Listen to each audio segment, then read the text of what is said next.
All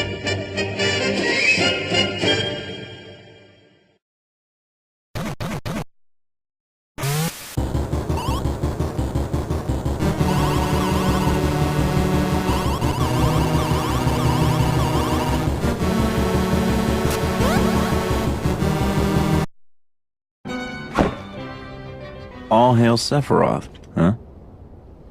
And you, stay back. I'll take Sephiroth alone. Genesis? The world needs a new hero. Come and try. So smug. But for how long?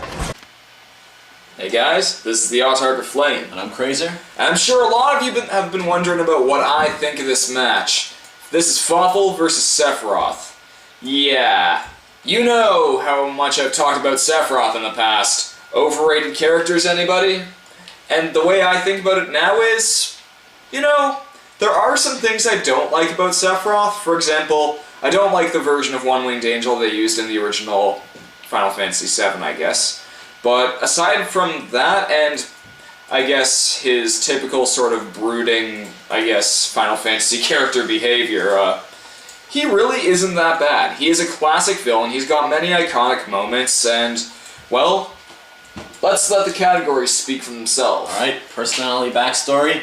No arguments on my part with Fawful taking personality. But backstory, no questions on my part for Sephiroth. I mean, Sephiroth's just got an amazing backstory. This is one of the things that has actually made me reconsider Sephiroth being overrated. I was engaged by his backstory, so, like, his backstory, he started off as a very sociable, very, I guess, popular soldier who was friends with Cloud, just overall a pretty reasonable guy. Not Cloud, but Zack. Well, yeah. I guess.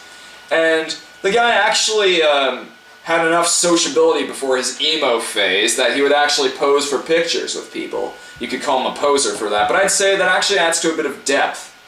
And then he discovers a bit of weird things about Genova, and then he starts having this existential crisis, which leads him to going batshit insane and burning down his entire village. Screw Aerith's death. Him burning down Nibelheim is probably my favorite moment in Final Fantasy VII, and one of my favorite moments in gaming history, probably. Alright, again, without question, split even right there. I mean, Fawful's got an amazing personality. I mean, and little backstory. And Sephiroth's got thin personality, but amazing backstory. So I guess there's nothing around this one. Half a point each. Yeah. Alright, so for achievements, definitely no ties here. I gotta go with Sephiroth all the way. I mean, honestly, Fawful was just a lackey in Superstar Saga.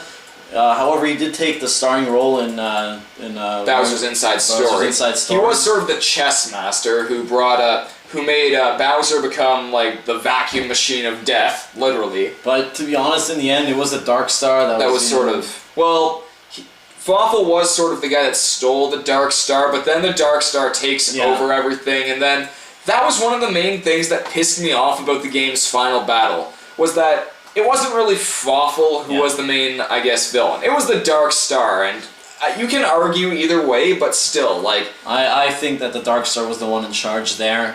I mean, it's the same way with Genova and Sephiroth, I guess, but in the end, you were clearly let to know that Sephiroth was the one who was in charge at the end. Yeah. But in this one, you weren't, and from the looks of it, it was in fact Darkstar who was in charge by the end. Sephiroth, on the other hand, well, you know, he basically controls a 2,000-year-old alien and creates a whole crap ton of destruction, nearly destroying the planet.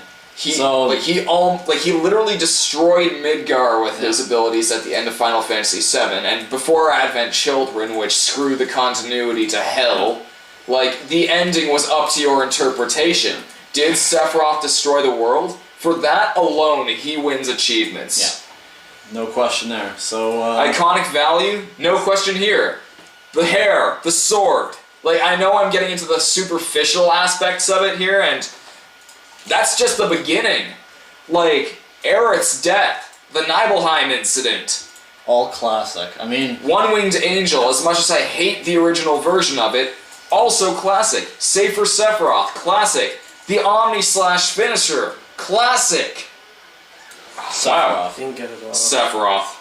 Alright, final category. Sephiroth once again. I mean, Fawful's got his headgear, which is barely consequential. He can create dark portals in what do you call it, Bowser's Inside Story. But even then, that's when he's sort of powered by the Dark Star. yeah, but remember when you're playing as Sephiroth? I mean, he's got access to every level 3 spell in the game. He can heal himself instantly. He's got barriers. And he's got Masamune. Yeah, I don't think anyone could really argue for Fawful on this one. I mean, his laser balls, or I don't know, I guess fireballs if you want to call them, Sephiroth's got those.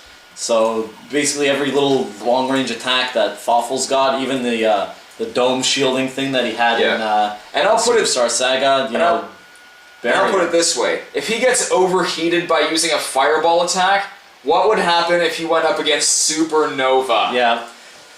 It is the overheat! Let's just put it that way. Yeah. It would be beyond overheat when Sephiroth is done with him. Yeah. And yeah. Yep, so that's... Sephiroth wins this one, and as much as you're thinking, hey, Altark of Flame, what the hell are you thinking? You know what? Yeah, he's not that bad, and especially because there are far worse villains and just overall characters in the Final Fantasy series. Sephiroth does deserve most, if not all, of his credits, so... Alright. So let's just end it right here by saying, I'm the Altark of Flame. Fraser, see you next time.